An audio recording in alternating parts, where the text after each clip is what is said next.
Bismillahirrahmanirrahim. Assalamualaikum warahmatullahi wabarakatuh. Alhamdulillah, assalatu wassalamu ala rasulillah wa ala alihi wa sahbihi wa walah, la hawla la quwata illa billah. Amma ba'd. Kita sering mendengar kata cash flow. Bagaimana agama menjelaskan seputar ini? Secara garis besar, ungkapan ini bermakna bagaimana seseorang atau satu instansi, institusi mengatur keuangannya, harus masuk pendapatan dan bagaimana membelanjakan keluarnya. Inilah yang kemudian secara garis besar arti cash flow. Tentu saja kalau demikian maknanya kita dapat belajar atau dapat mentadabburi sekian petunjuk Al-Quran dan petunjuk agama bagaimana seharusnya kita mengatur keuangan kita. Yang pertama yang harus kita maklumi dan harus kita sadari bahwa harta hakikatnya itu adalah semuanya adalah milik Allah Subhanahu wa Ta'ala. Di dalam Quran kita temukan sekian ayat yang menyatakan misalnya walillahi ma fis samawati wa ma fil ard, dan milik Allah lah segala apa yang di langit dan di bumi. Jadi harta benda yang meskipun terkadang itu atas namanya adalah kita, hakikatnya itu adalah milik Allah Subhanahu wa Ta'ala. Itu bagian yang pertama. Bagian yang kedua berkaitan dengan harta ketika dinisbatkan kepada manusia, maka ada beberapa petunjuk yang harus kita garis bawahi. Yang pertama, harta adalah milik Allah yang diamanahkan kepada manusia. Surah 57, surah Al-Hadid, pada ayat yang ke-7 Allah berfirman, wa aminu billahi wa rasulihi wa anfiqu mimma ja'alakum mustakhlafina fi. Berimanlah kepada Allah dan Rasulnya dan berinfaklah dengan sebagian harta yang Allah amanahkan kepada kalian. Tentang harta itu, kalau harta adalah amanah untuk kita sebagai manusia dan itu hakikatnya adalah milik Allah, maka cara menggunakan, cara meraih dan membelanjakannya atau cara mengatur cash flow baik itu rumah tangga maupun instansi perusahaan seyogianya mengikuti norma aturan-aturan yang berlaku. Yang kedua, harta benda adalah sebagai salah satu jenis kesenangan hidup. Di surah 3, surah Al-Imran pada ayat yang ke-14 Allah berfirman, A'udzubillahi minasyaitonirrajim, zuyyina lin-nas hubbus syahawat minan nisa wal banin wal qanatiril muqantarati minadh dhahab wal fiddah wal khairil musawwamati wal an'ami wal hars. Dzalika mata'ul hayatid dunya wallahu 'indahu husnul ma'ab.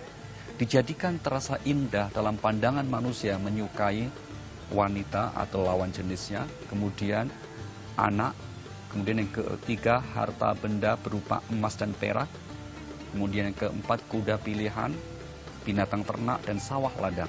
Kata Al-Quran, inilah kesenangan hidup di dunia. Maka di Al-Quran kita tidak menemukan ayat yang memerintahkan agar kita mencari harta. Kenapa? Karena secara naluriah seseorang tidak perlu diperintah untuk mendapatkan sesuatu yang memang sudah disukainya. Yang diperintahkan oleh Al-Quran adalah carilah karunia Allah. Nah, salah satu jenis karunia itu memang harta benda. Tapi poinnya adalah ketika Allah menyebutkan harta benda, itu memang menjadi salah satu jenis kesenangan hidup dalam kehidupan manusia. Yang ketiga, harta benda karena ini menjadi kesenangan, maka dia bisa menjadi salah satu jenis cobaan bagi manusia. Maka waspadalah dengan apa yang menjadi posisi harta sebagai jenis cobaan hidup bagi manusia. Sehingga seyogianya kita menyadari ketika kita diberikan kekayaan, itu hakikatnya adalah cobaan. Cuma sayang sekali orang yang merasa mendapat cobaan ketika sedang kaya. Biasanya orang itu akan merasa mendapat cobaan ketika sedang tidak punya harta. Sedang miskin, itu cobaan. Padahal hakikatnya ketika kaya pun dia juga mendapatkan cobaan. Maka kaya cobaan, tidak kaya juga cobaan.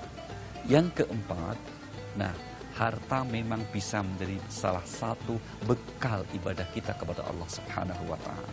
Sekian banyak bentuk peribadatan yang disyariatkan dalam agama kita menuntut kita untuk memiliki harta. Paling kecil, paling pokok, sholat misalnya. Kita harus mengenakan pakaian untuk menutup aurat kita. Itu juga harus kita beli supaya kita bisa menutup aurat. Demikian juga zakat. Tentu saja ini diwajibkan bagi orang yang memiliki cukup harta. Apalagi ibadah haji dan umrah. Di luar ibadah ritual, ada jenis ibadah sosial yang juga sangat penting berkaitan dengan harta benda itu. Sehingga kemudian bagi orang yang memiliki harta, aturan cash flow dalam kehidupannya seperti apa, jangan pernah lupa untuk bagian yang ketiga, memikirkan bagaimana cara memperolehnya dan bagaimana cara membelanjakannya itu sedapat mungkin harus mengikuti norma. Di surah 2 Al-Baqarah 267 Allah berfirman, Ya ayyuhalladzina amanu anfiqu min thayyibati ma kasabtum. Wahai orang-orang yang beriman, infakkanlah sebagian dari hasil usaha baik kamu. Infakkanlah sebagian dari hasil usaha bekerja kita yang baik. Artinya apa? Kalau kita bicara cash flow, kita berarti bagaimana cara memperolehnya. Secara normatif harus mengikuti norma yang baik, terlebih norma agama, dan bagaimana cara membelanjakannya juga harus mengikuti aturan-aturan norma yang ada dalam kehidupan kita. Kalau itu sudah kita lakukan, insya Allah kita akan menjadi orang yang selamat untuk memiliki cash flow yang sehat. Wassalamualaikum warahmatullahi wabarakatuh. Terima kasih banyak Ustadz Ali Nurdin.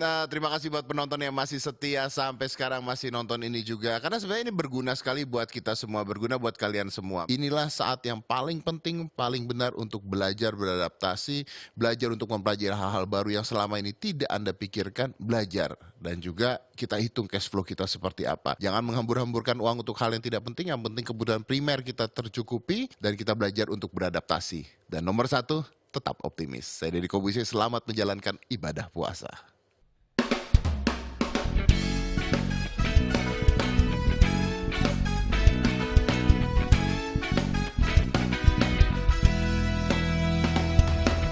Betapa ku cinta padamu, katakanlah kau cinta padaku. Semarkan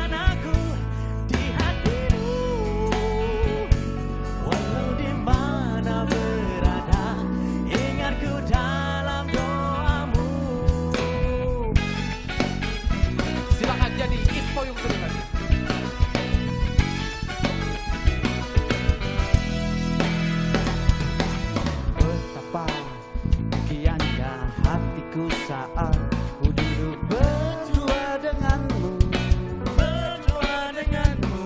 berjalan bersamamu, berlarilah denganku, namun bila kau ingin sendiri, cepat-cepatlah sampaikan kepadaku agar ku tak berharap.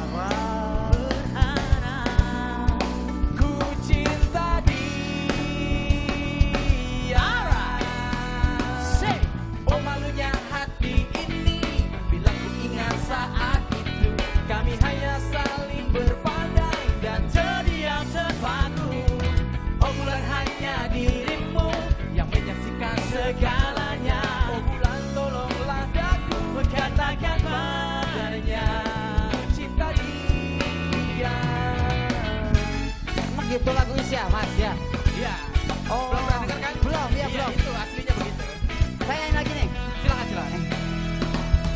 Namun bila kau ingin sendiri, cepat-cepatlah sampaikan kepadaku agar ku tak berharap.